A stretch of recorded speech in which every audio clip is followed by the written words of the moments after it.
ආදරම්මේ තාත්ති පුතේ දුවේ ආදරේ මාසය තුල ජීවත් වෙන ඔබට මට ස්වාමින් වහන්සේ කියනවා බොරුකාරයෙක් වෙන්න එපා කියලා.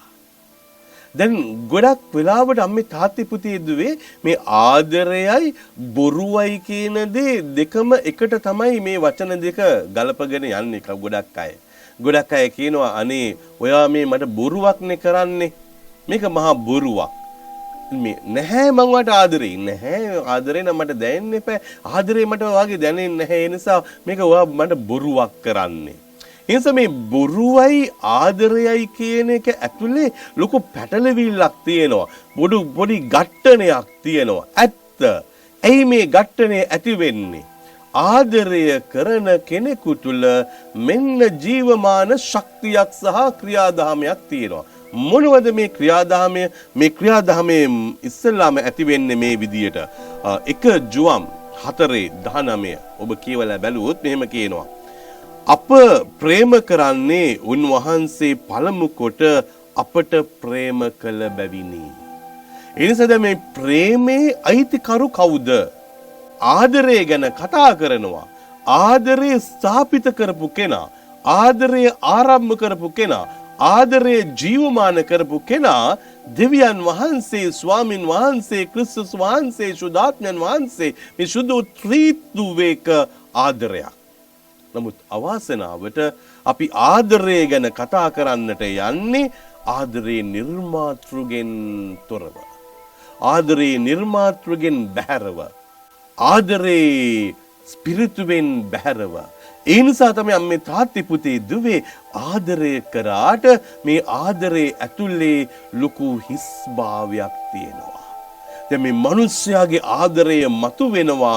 නමුත් දේව ආදරය යටපත් කරගෙන.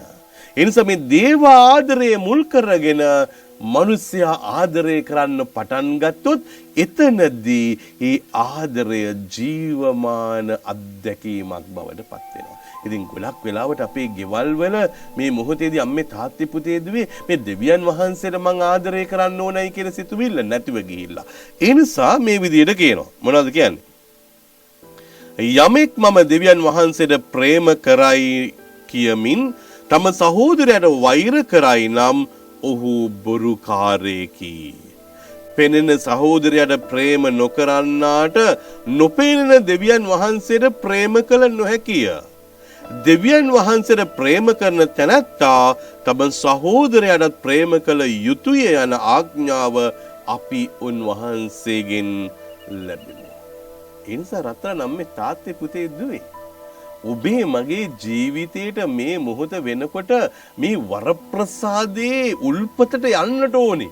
දැන් මේ ආදරේ උල්පත නේ, ආදරේ උල්පත දෙවියන් වහන්සේ, ආදරේ උල්පත ස්වාමීන් වහන්සේ, ආදරේ උල්පත සුද්ධාත්මයන් වහන්සේ.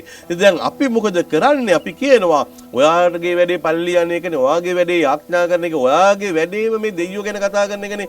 ඇයි අනේ අපි ගැන කතා කරමුකෝ, අපේ දේවල් ගැන අපි හිතමුකෝ, අපේ දේ අපි කරන්න පටන් ගනිමුකෝ. මේ හැම වෙලාවෙම දෙයියන්ග කියලා මේ මොහොත වෙනකොට මේක දැම්මට එපා වෙලා තියෙන්නේ. ඒ නිසා ඔයා මාව හම්බෙන්න ඉස්සරහ දෙයියෝ ගැන කතා කරනවා, මාව හම්බුනට පස්සේ දෙයියෝ ගැන කතා කරනවා.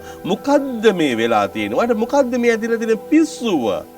දැන් මොකද කරන්නේ? නිසා දෙවියන් වහන්සේ ගැන කතා කරන දේ, උන්වහන්සේගේ ස්වභාවයට බැඳුණු දේ අයින් කරලා දැම්මට පස්සේ ඔබගේ මගේ ශරීරය තුල ඇතිවෙන මේ අංග උපාංගයන් විතරයි තියෙන්නේ. එතරින් ඔබට ඔබව මාව ඕනෑම කෙනෙකුට හැන්ඩල් කරන්නට පුළුවන්. ඔබව මාව පාවිච්චි කරන්නට පුළුවන්. ඔබව මාව නොමග යවන්න පුළුවන්. ඔබව මාව මේ මොහොත වෙනකොට මේ හැල්ලුවට ලක් කරලා දාන්න පුළුවන්. ඇයි දෙවියන් වහන්සේගේ ආදරය තියෙන තාක්කල්, දෙවියන් වහන්සේගේ ආදරය තුල ඉන්න තාක්කල් මිනිස්යාව දෙවියන් වහන්සේ පාවිච්චි කරන්නේ නැති නිසා, මිනිස්යා දෙවියන් වහන්සේව පාවිච්චි කරන්නේ නැති නිසා මිනිස්සුන්ව මිනිස්යා පාවිච්චි කරන්නේ නැතුව යනවා. ඒ නිසා රත්තරන් අම්මේ තාත්ති පුතේ දුවේ ආදරේ නාමයෙන් මිනිස්සුන්ව පාවිච්චි කරන්න අපිට බෑ. ඒ නිසා ආදරේ නාමයෙන් මිනිසුන්ව හෙලා දකින්න බෑ. ආදරේ නාමයෙන් මිනිසුන්ට වෛර කරන්න බෑ. ඒ නිසා තමයි මේ තාත්තේ පුතේ දුවේ මම ඔබට ආදරෙයි කියලා කියනවා. ඔයා මට ආදරේ නැහැයි කියලා කියනවා නම් ඔයාට ජීවත් වෙන්න දෙන්නේ නැහැයි කියලා එක්කෝ ඇනලා මරනවා, වෙඩි තියලා මරනවා, නැත්තම් මොනවා හරි කරලා ජීවිතේ විනාශ කරලා දානවා.